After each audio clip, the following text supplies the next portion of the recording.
the tree of knowledge. That was the one sure way of getting it eaten. But of course, when the Lord God accused Adam and said, "You've been eating of that tree I told you not to eat," and he passed the buck to Eve and said, "This woman that thou gavest me, she tempted me and I did eat." And he looked at Eve, "Now what about it?" She said, "Well, it was the serpent." And he looked at the serpent. The serpent didn't say anything because he knew too much and he wasn't going to give away the show.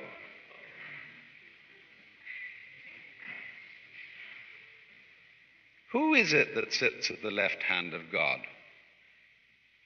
We know who sits at the right hand. It's hushed up, because that's the side where the district attorney sits. And in the book of Job, of course, you know Satan is the district attorney at the court of heaven. He's the prosecutor. He's a faithful servant of the court.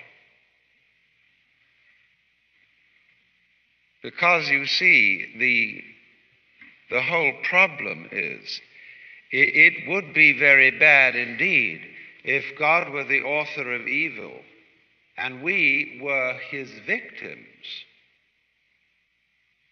That is to say, if we keep the model of the king of the universe and the creatures are all subjects of the king, then a God who is responsible for evil is being very unkind to other people. But in this theory, God is not another person. There are no victims of God. He's never anything but his own victim. You are responsible.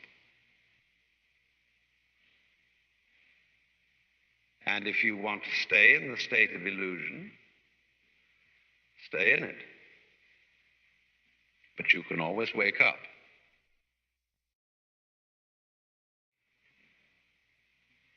The point that I wish to make most strongly is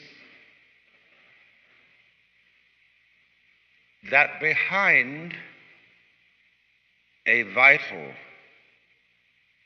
religious life for the West, there has to be faith which is not expressed in things to which you cling, in ideas, opinions to which you cling in a kind of desperation.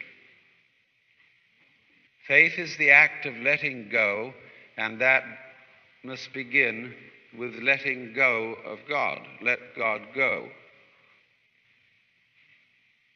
But you see, this is not atheism in the ordinary sense. Atheism in the ordinary sense is fervently hoping that there isn't a God. It has become extremely plausible that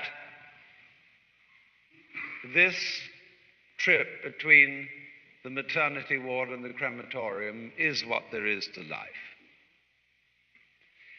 And we still have going into our common sense the 19th century myth which succeeded the ceramic myth in Western history.